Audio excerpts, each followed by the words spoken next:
The Baltimore dawn broke over East Side's weathered rowhouses, its light catching the chipped paint of Jamal Harris's front stoop. At 19, Jamal carried his family's hopes like a mantle, his mother's graveyard shifts at the cannery, her hands scarred from years of labor, his younger brother's dreams of college, pinned to a corkboard in their shared bedroom. Crestwood University, a bastion of prestige with its limestone arches and whispered legacies, was Jamal's chance to rewrite their story. His full scholarship, forged through sleepless nights and dogged determination, was a lifeline, a promise to his mother that her sacrifices weren't in vain. As he adjusted his frayed backpack, heavy with acceptance letters from top-tier schools and medals from amateur boxing tournaments, Jamal braced for the unknown, his breath fogging in the October chill. Crestwood's campus was a world apart, its flagstone paths winding past ancient sycamores and lecture halls draped in ivy like a royal cloak. Students moved with the ease of privilege, their cashmere scarves and polished loafers a silent code of belonging. Jamal's second-hand blazer, ironed by his mother until it gleamed, felt like armor, though its worn elbows betrayed his roots. He walked with purpose, his shoulders squared, ignoring the curious stares that followed him. A decade of boxing had honed his instincts, teaching him to read a room like a ring, every glance, every whisper a potential feint. Today, he sensed a tension beneath the campus's gloss, a challenge waiting to bare its teeth.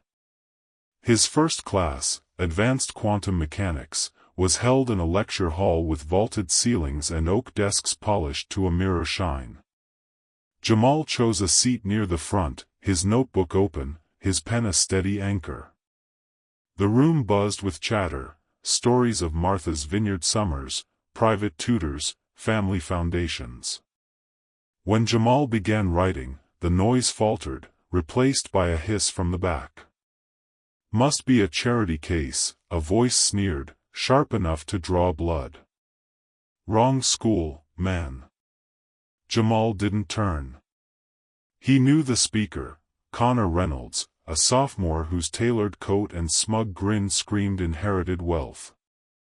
Connor's crew, a tight pack of loyalists, snickered, their laughter a well-rehearsed jab.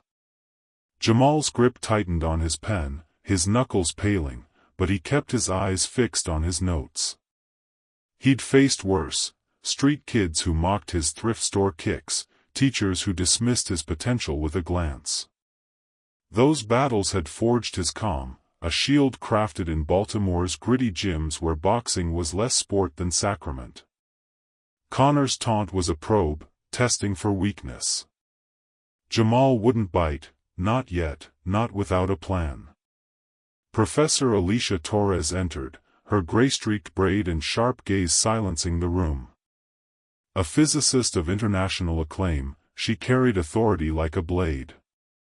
"We'll start with Heisenberg's uncertainty principle," she said, her marker flying across a whiteboard, equations blooming in her wake.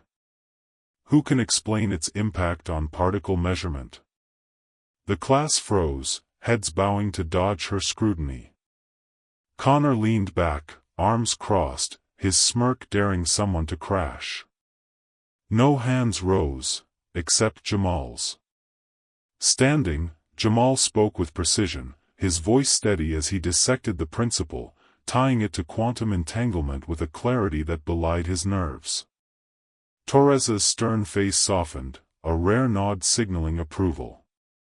"Exceptional, Mr. Harris. You've raised the standard." Jamal sat, ignoring the murmurs rippling through the room like a stone's wake. Connor's smirk vanished, replaced by a scowl that burned. He leaned toward his friend, Dylan Hayes, a broad-shouldered wrestler with a boxer's swagger, muttering, probably memorized it off some app. Class ended, and Jamal packed his bag, eager to slip away before the whispers grew teeth. But as he stepped into the hallway, Connor and his crew blocked his path like a human wall. Dylan loomed to the right, his fists flexing with menace. Ethan Walsh, lean and sharp-eyed, grinned like a jackal, his phone already out, ready to capture any misstep. Nate Carver, the quiet one, hung back, his eyes darting nervously, his hands stuffed deep in his pockets. Connor stepped closer, his cologne sharp as a blade, his voice low and taunting. "Yo, scholarship kid.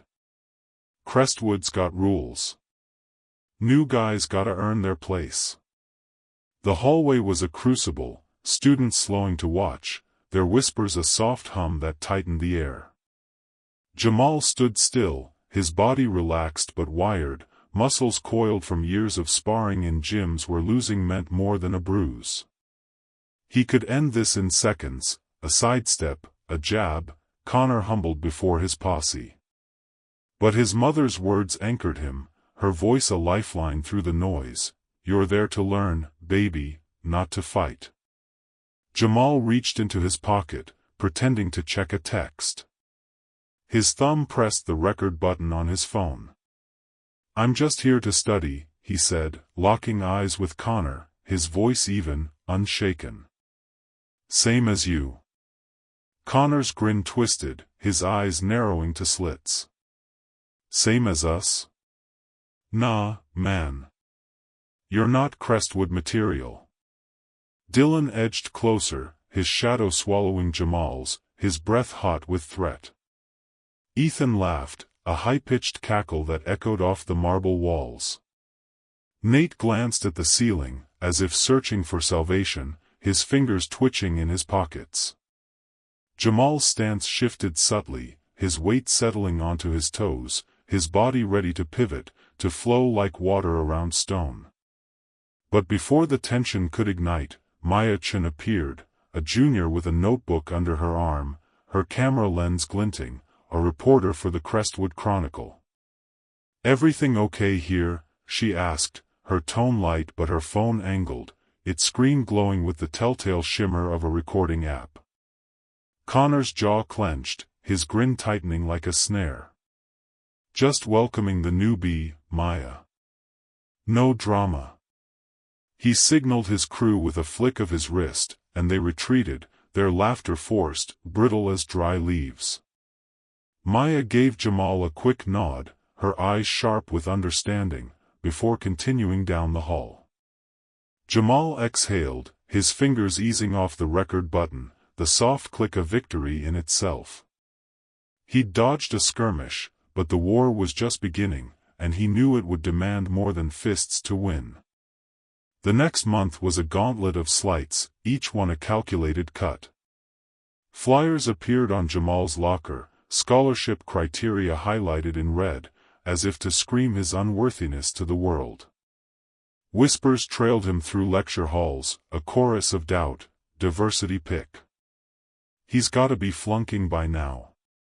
One frigid morning, as frost laced the campus windows, Jamal found a photograph slipped into his locker's vent, a grainy image of Crestwood's 1963 graduating class, all pale faces, not a single black student among them.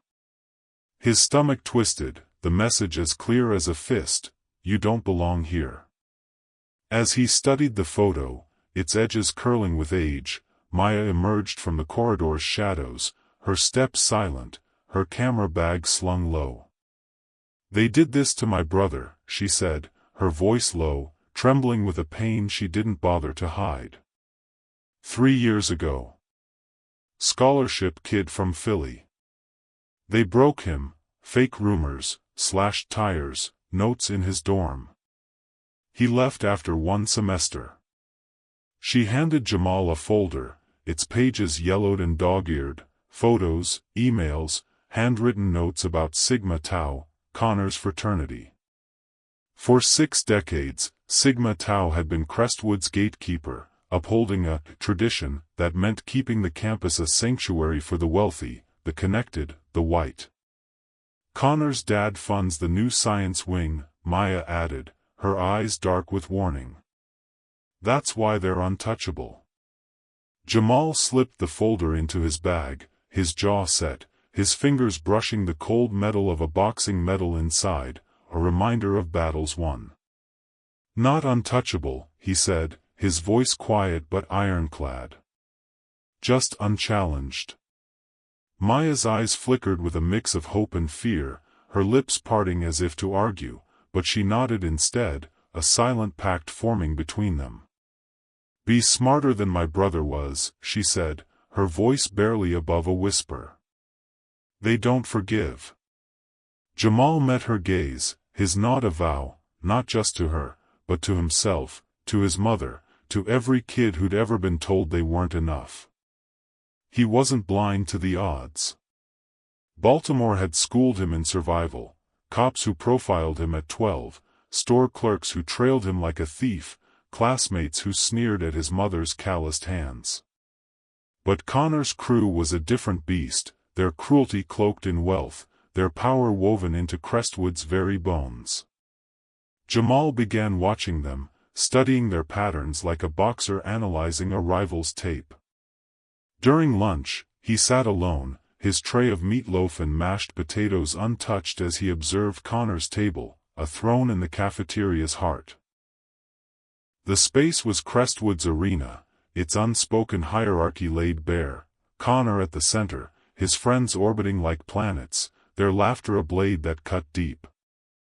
Connor's latest target was Lucas Rivera, a freshman from rural Ohio, his clothes faded, his accent thick with Midwestern drawl, his tray shaking as Connor mocked him.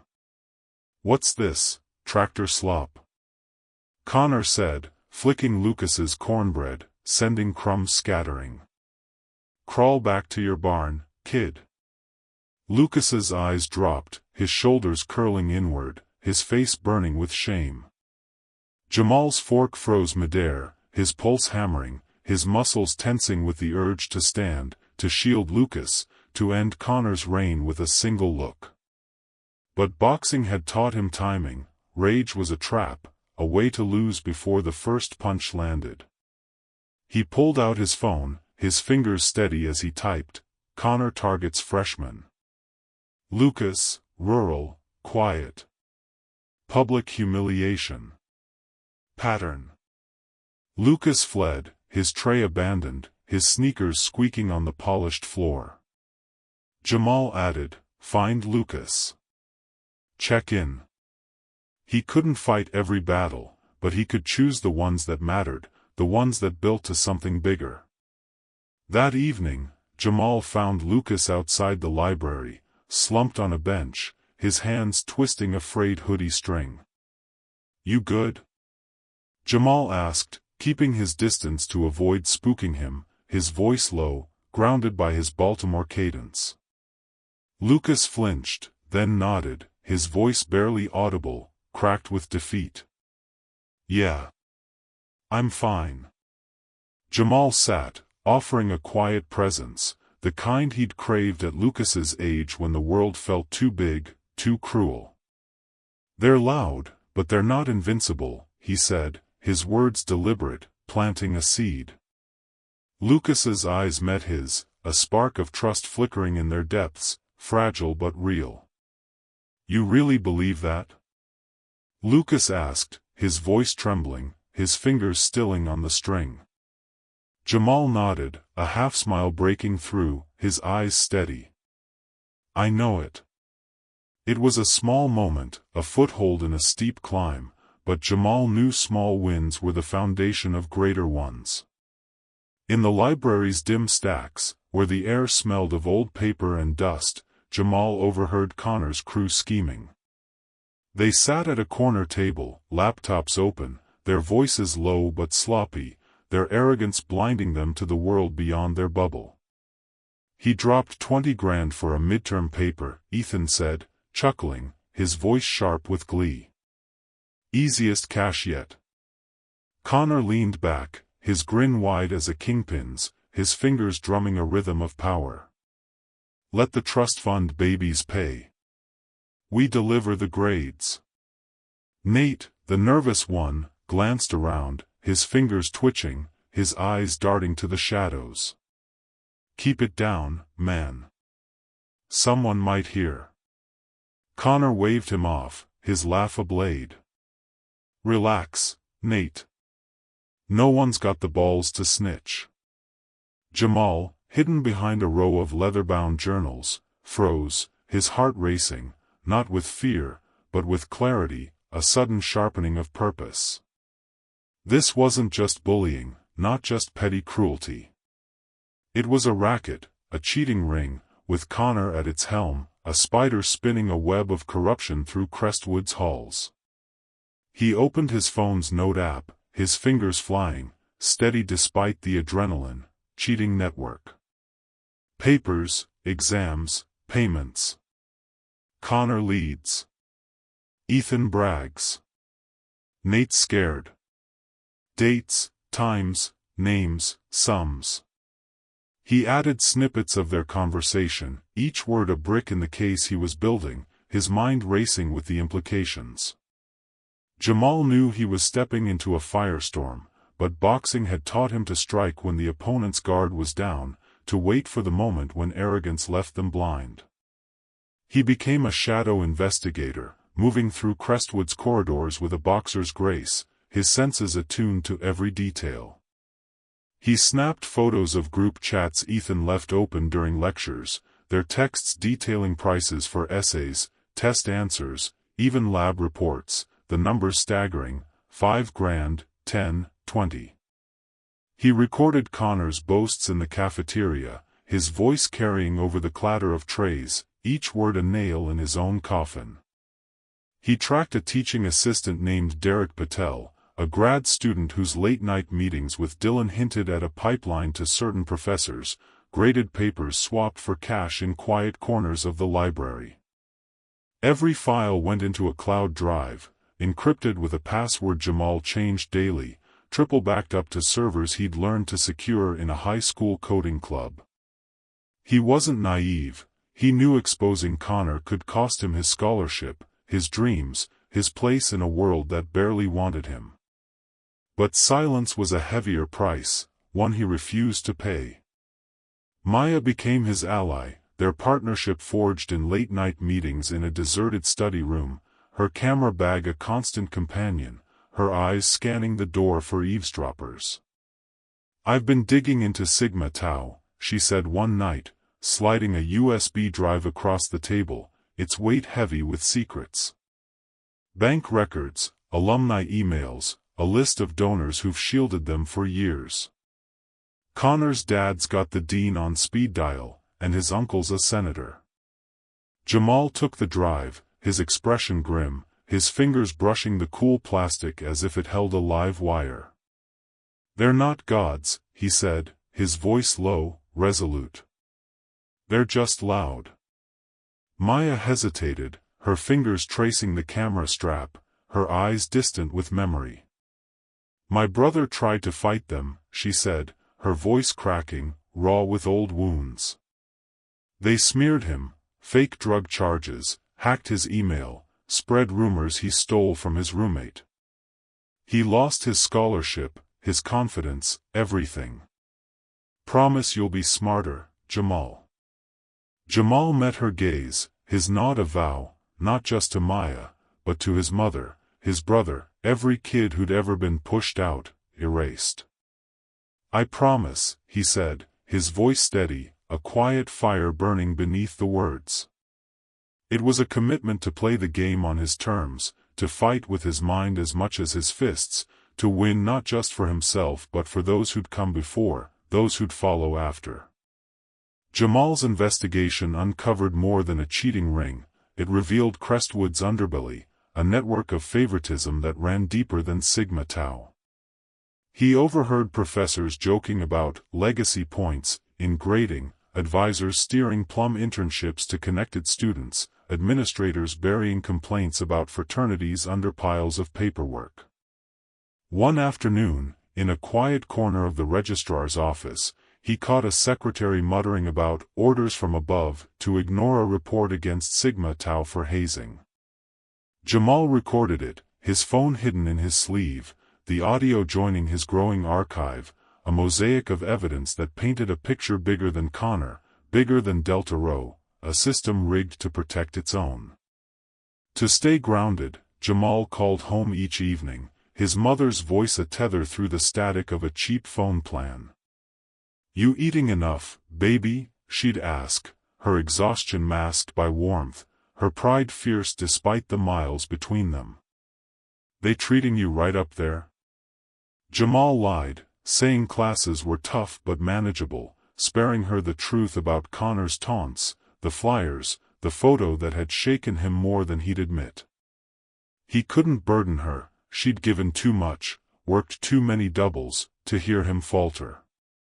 Instead, he poured his energy into his plan, balancing coursework with midnight strategy sessions, his dorm room a warren of notes, coffee cups, and post-its mapping Connor's network like a chessboard.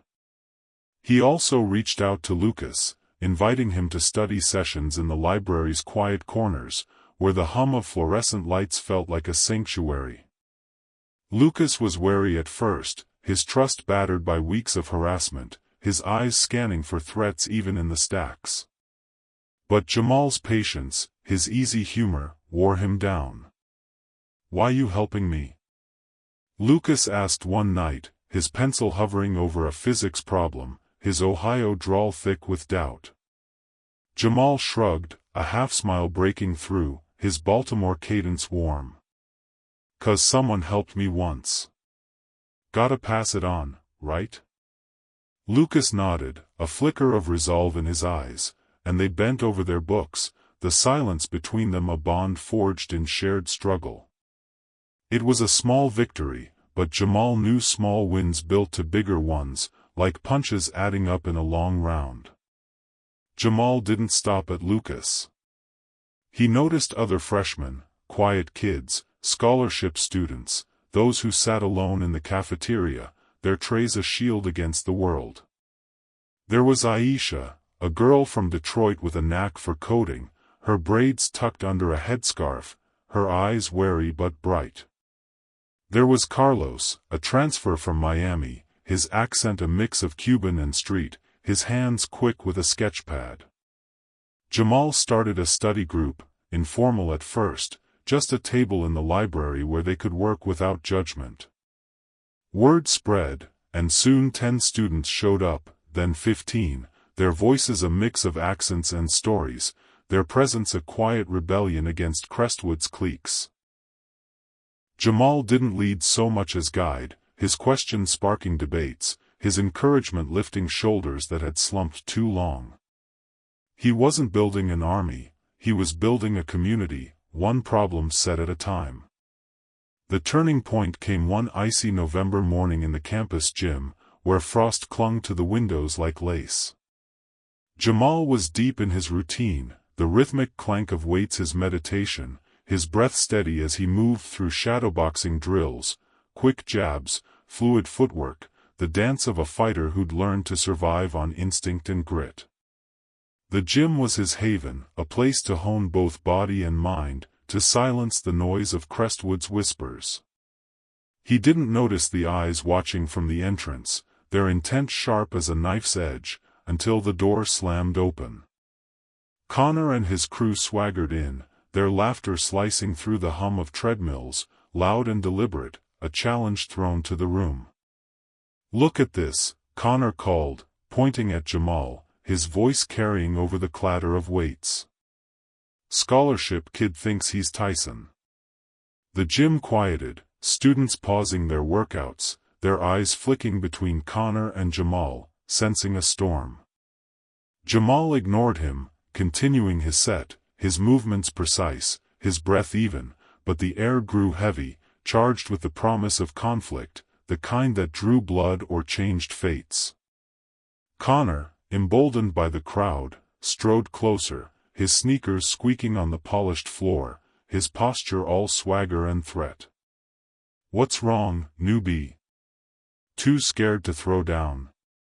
He gestured to the boxing ring in the corner, its ropes taut, its canvas scarred from years of battles, a relic of Crestwood's old athletic glory. "Friendly match. Winner gets respect. Loser knows his place." His friends hooted, their phones already out, their lenses glinting like predators' eyes, ready to capture Jamal's fall.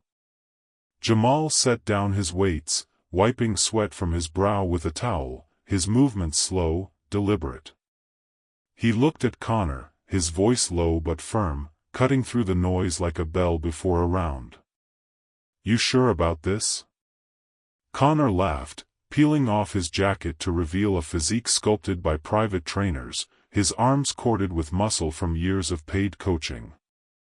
He'd won regional boxing titles, his name etched on plaques in suburban gyms, bankrolled by his father's fortune. To him, this was a guaranteed victory, a chance to crush Jamal in front of Crestwood's elite, to restore the order he believed was his birthright. "Don't cry when you're eating canvas," Connor said, climbing into the ring, his grin wide as a wolf's, his eyes gleaming with certainty. Jamal exhaled, rolling his shoulders to loosen them, his body settling into a familiar rhythm, the calm before a fight.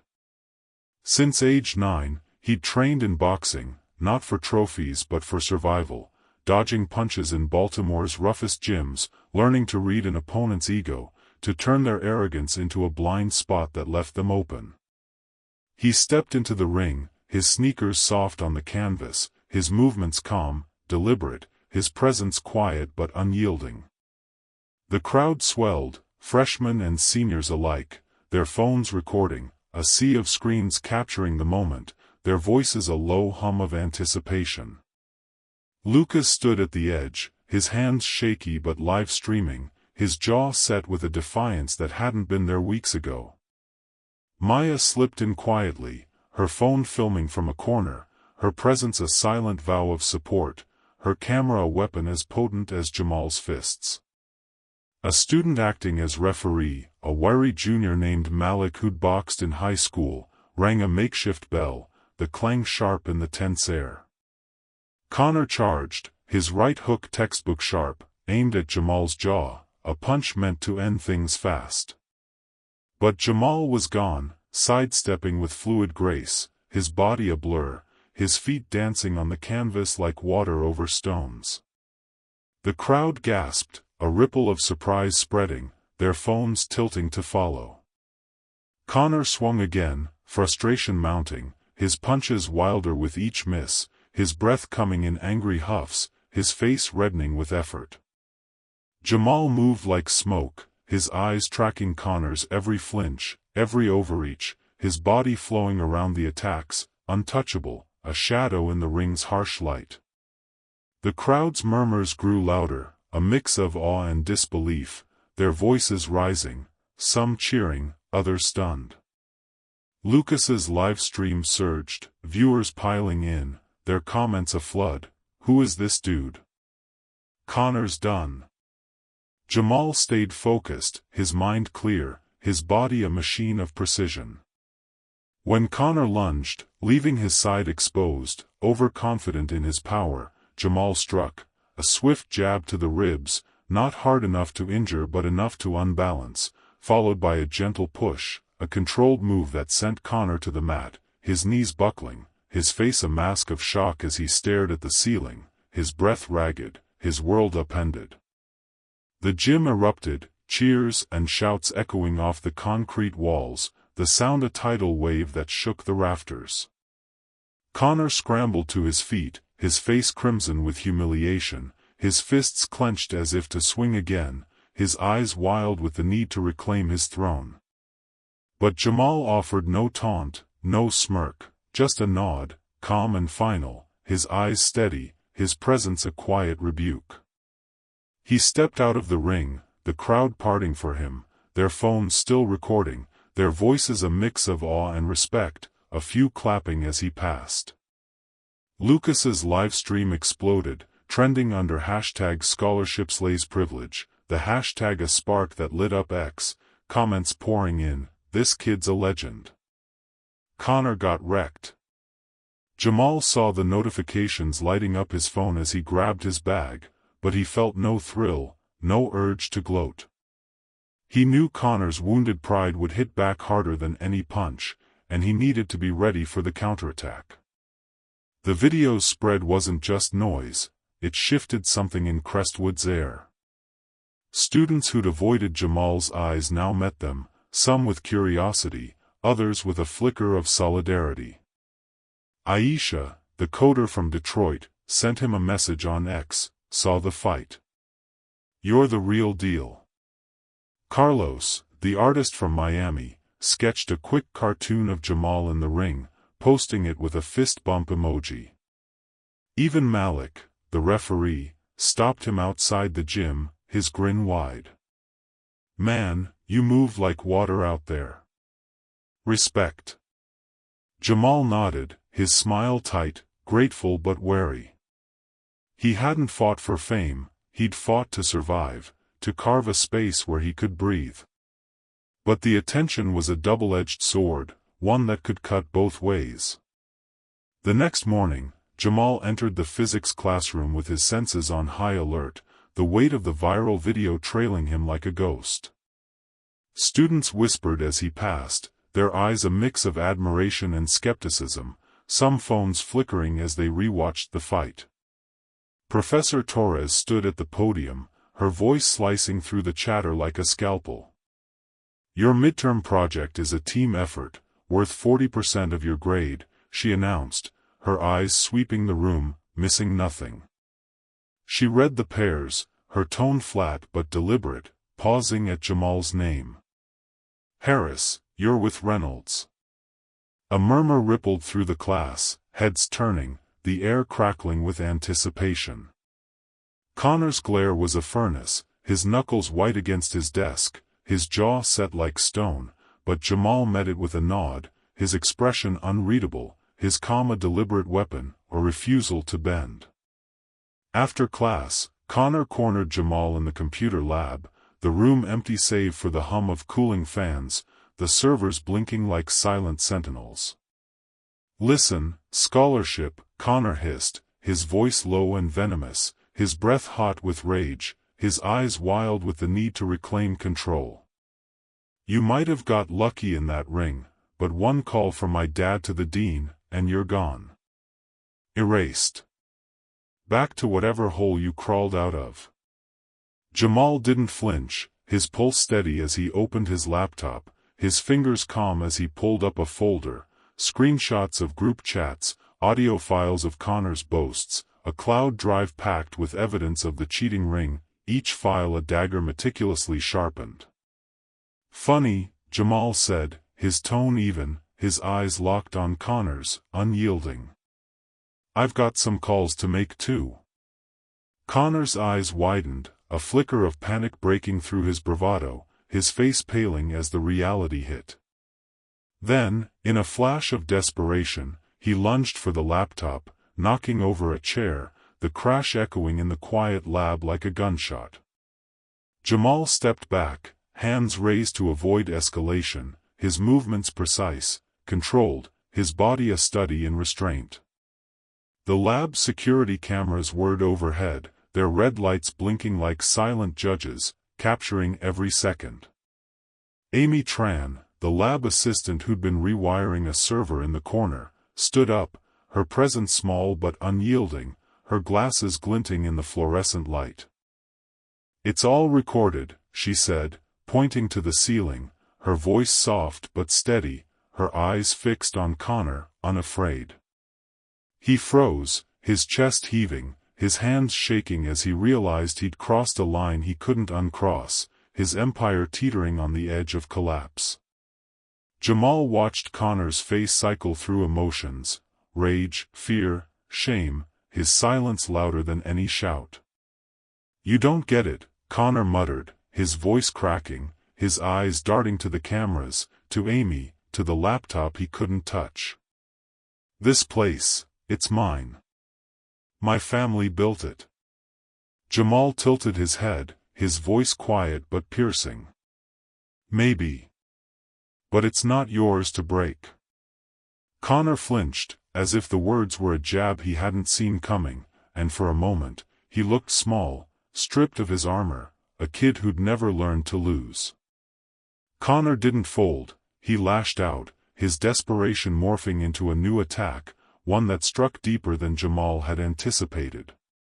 By dawn the next day, Jamal's phone buzzed with alerts, each one a venomous sting. A fake X account, anonymous but reeking of Connor's handiwork, accused Jamal of cheating on his SATs, posting doctored photos, Jamal supposedly copying answers in a test room, the edits clumsy but vicious enough to spark doubt, to plant seeds that grew fast in fertile soil. Whispers spread through Crestwood's halls like a plague, heard he faked his scores. Always knew he didn't belong. Jamal's blood boiled, his fists clenching as he walked to class, the weight of every stare pressing against him, each glance a question he didn't owe an answer to. But boxing had taught him control. Anger clouds the mind, hands you the loss before the fight begins. Strategy was his weapon, and he'd wield it like a surgeon's blade. He spent the morning in the library, combing through Crestwood's student handbook, searching for leverage, a disciplinary code, a reporting process, anything to turn the tide. He found it buried in fine print, a clause on falsified accusations, a process for submitting evidence to the honor board. It was a long shot, but Jamal was used to long shots, to fights where the odds were stacked against him. He added the clause to his notes, his mind already mapping the next move, his resolve hardening with every word he typed. At lunch, Jamal entered the cafeteria, the air thick with tension, the clatter of trays fading as eyes turned to him, some curious, others hostile. Connor sat at his usual table, his crew smirking, phones in hand, their confidence a brittle mask that cracked under scrutiny. Jamal didn't hesitate. He walked straight to Connor's table and sat across from him, the room falling silent, forks pausing midair, breaths held in anticipation. "Nice timing on those posts," Jamal said, his voice steady, loud enough for the surrounding tables to hear, each word a stone dropped into still water. He pulled out his phone, showing Connor an email sent to Professor Torres, the dean, and the honor board, a detailed dossier with screenshots, recordings, and a link to the cloud drive exposing the cheating ring, every piece of evidence a nail in Connor's coffin, the email's timestamp glowing like a verdict. Connor's smirk faltered, his fingers tightening around his phone until his knuckles paled, his eyes darting to the screen, to Jamal, to the crowd now watching, their phones out, recording the unraveling of a prince. Before he could respond, Maya stood from a nearby table, her recorder raised, its red light a beacon in the dim light. "He's not bluffing," she said, her voice cutting through the hush like a whip, her words measured, deliberate.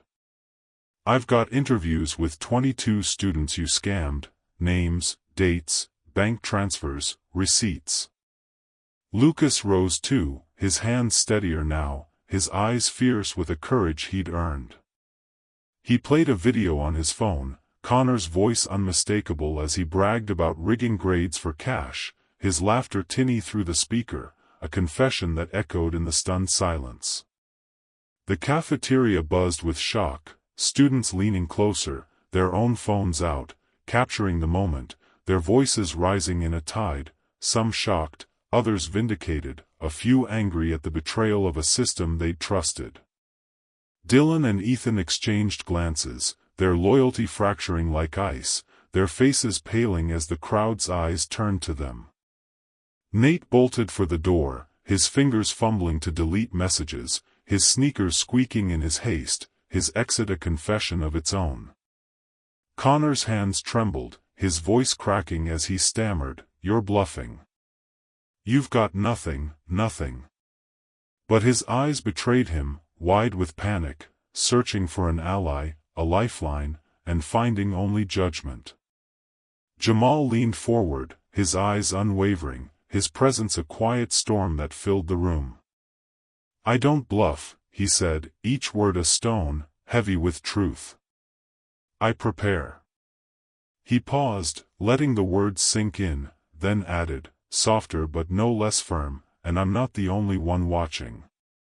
He nodded toward Maya, toward Lucas, toward the crowd, their phones a constellation of witnesses, their silence a verdict Connor couldn't escape. The room erupted in whispers, a tide of voices swelling, some shocked, others triumphant, a few calling for justice in hushed tones. Connor's crew scattered, their empire crumbling like ash, their phones suddenly heavy with guilt, their faces pale with the realization that their reign was over. Maya's recorder stayed on, capturing Connor's silence, his defeat carved in the slump of his shoulders, the way his eyes dropped to the table, unable to meet the crowd's gaze, his throne reduced to a plastic chair in a cafeteria that no longer bowed to him.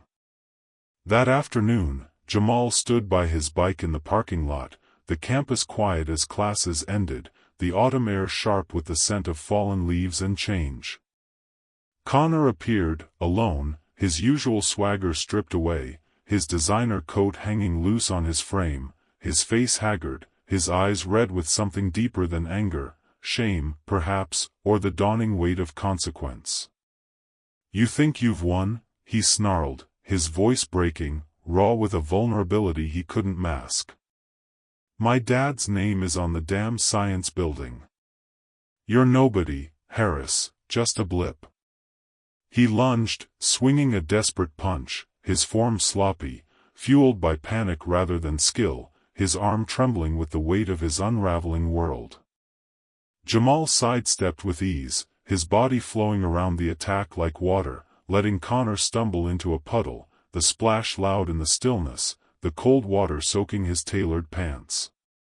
The security cameras above whirred, their lenses catching every moment, silent judges in the fading light, their footage a record Connor couldn't erase. Jamal could have walked away, left Connor to stew in his defeat, to drown in the puddle of his own making. Instead, he offered a hand, his arm steady, his voice calm but firm, carrying the weight of a truth he'd learned in the ring. "You can start over," he said, his eyes locked on Connor's, unflinching. "But you gotta own what you did." Connor stared at the outstretched hand, his breath ragged, his face a battlefield of emotions, rage, humiliation, a flicker of something softer, something that might have been regret if given time to grow. For a moment, it seemed he might take it, might step toward a path he'd never walked, a path of accountability, of change. But shame won, its grip too tight, too familiar. He pulled himself up, his hands shaking, his coat dripping, and muttered something incoherent, a half-curse, half-plea, before walking away, his loafers scuffing the asphalt, his shadow long and broken in the dusk, his footsteps fading into the campus's quiet hum. Jamal watched him go, a strange feeling settling in his chest, not triumph, not relief, but possibility, fragile but real. Connor wasn't his enemy, not really, not in the way Baltimore streets had taught him to see enemies. The real fight was bigger, woven into Crestwood's walls, its history, its unwritten rules that favored the few over the many. That fight was far from over, but Jamal had landed the first blow, and he wasn't alone anymore. The months that followed reshaped Crestwood in ways Jamal hadn't dared dream, though he'd planted the seeds with every calculated step. Sigma Tau was suspended, its members scrambling to distance themselves from Connor's schemes, their frat house boarded up, its windows dark, its parties silenced. The cheating ring collapsed under the weight of Maya's front-page exposé in the Crestwood Chronicle, a searing piece titled "Merit or Money," that went viral, shared across X, Instagram, and newsfeeds beyond Baltimore, its words a mirror held to Crestwood's face. The article didn't just name Connor, it called out the systems that enabled him, the donors who shielded Sigma Tau, the administrators who'd turned blind eyes for decades, their complicity laid bare for all to see. Protests erupted outside the administration building, students chanting for fair admissions, their signs bold with demands for transparency, for equity, for a Crestwood that lived up to its motto, knowledge for all.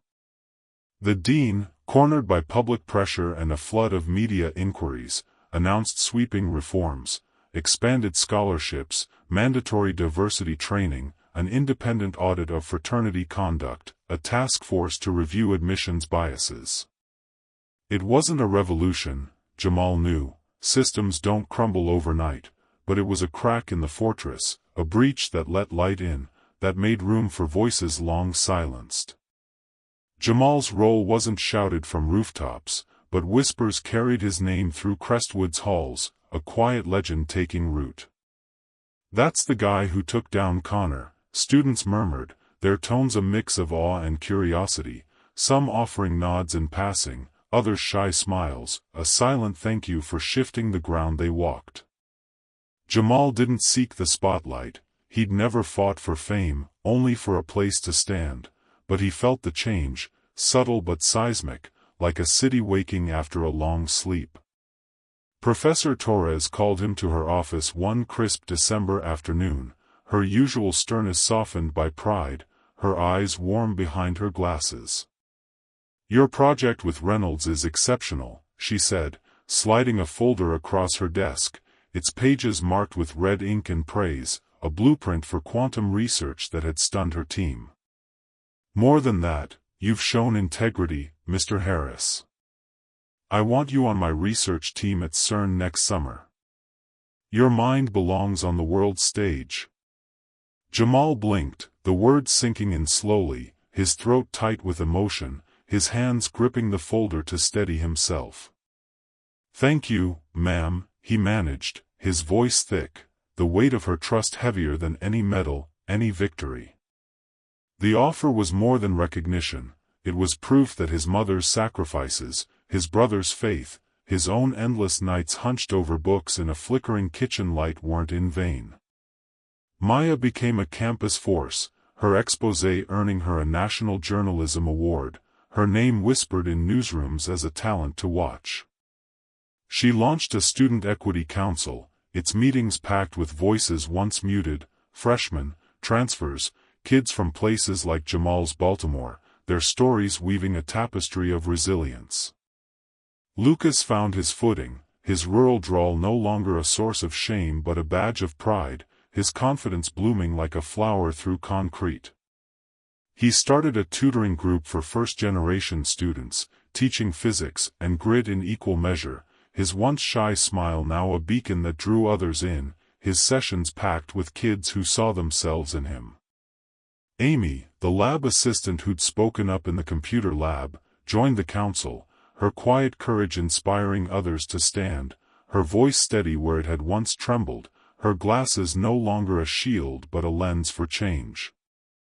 Aisha, the coder from Detroit, turned her study group notes into a blog, Scholarship Stories, its posts gaining traction among students nationwide, her words a rallying cry for those fighting to belong. Carlos, the artist from Miami, painted a mural outside the library, a vibrant clash of faces, black, brown, white, all Crestwoods, their eyes fixed on a horizon of possibility. Even Derek, the teaching assistant tied to Connor's ring, came clean to the honor board, his confession adding fuel to the reforms, his guilt a step toward redemption, a choice to rebuild rather than run.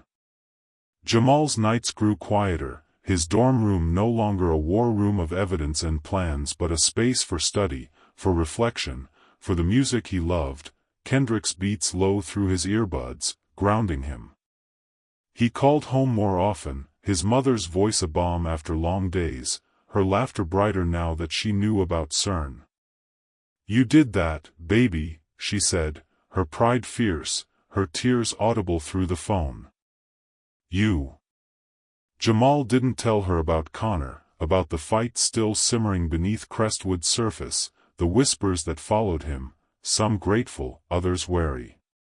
She'd carried enough, worked too many doubles, to bear his battles too. He kept tabs on Lucas, their study sessions a ritual now, a corner of the library theirs, where equations and laughter mingled. Lucas's grades climbed, his confidence a quiet fire, his questions sharper, his dreams bigger. "You ever think about quitting?" Lucas asked one night, his pencil tapping a rhythm on his notebook, his eyes searching Jamal's for truth. Jamal paused, the question cutting deeper than he expected, stirring memories of nights he'd doubted himself, nights he'd stared at his mother's photo and wondered if he was enough. "Every damn day," he admitted, his voice soft, his Baltimore cadence warm. But then I think about my brother. My mom. Kids like you, man. Quitting's not just about me. Lucas nodded, his eyes bright with understanding, a smile breaking through, and they returned to their books, the silence between them a bond forged in shared fight, unbreakable. Jamal's fight had ripples he couldn't always see, waves that reached beyond Crestwood's gates.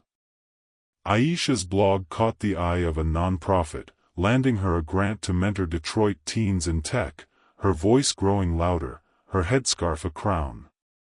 Carlos's mural became a campus landmark, students snapping photos, its colors a challenge to Crestwood's old guard. A professor, inspired by Torres's praise of Jamal, opened her office to first-generation students, her hours packed with faces she'd once overlooked, her syllabus shifting to include voices long ignored. Even Malik, the gym referee, started a boxing club for scholarships kids, its sessions free, its gloves worn but sturdy, its ring a place to build strength, not just prove it. On a quiet January afternoon, with snow dusting Crestwood's paths like powdered sugar, Jamal sat in the library, sunlight streaming through the tall windows, bathing the oak tables in gold, the air warm with the scent of coffee and old books. His phone buzzed with a text from his mother, "You fought with your heart and your head, baby. So proud." He smiled, his chest warm, the words a reminder of why he'd endured, why he'd chosen this path when easier ones beckoned. Outside, students mingled, black, white, Latino, Asian, rural, urban, laughing, debating, belonging in ways they hadn't before, their voices a chorus of change, their presence a testament to battles won. A freshman approached, her locks swinging, her voice shy but curious, her notebook clutched like a shield. "Is it true?" she asked, her eyes wide, searching.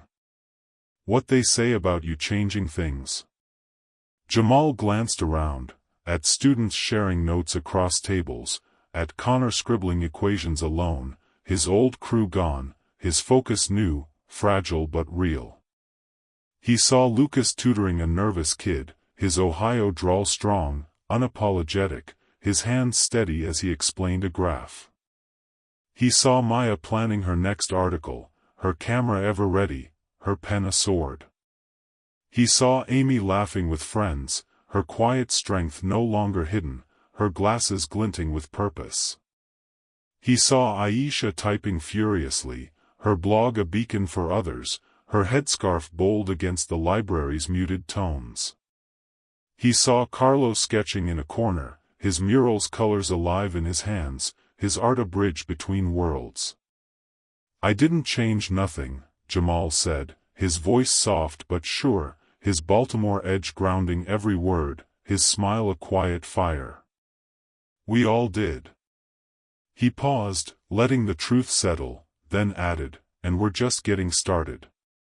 He stood, slinging his backpack over his shoulder, its weight lighter now, though still heavy with purpose, with dreams not just his own but shared, carried by those who'd fought beside him, those who'd fight after.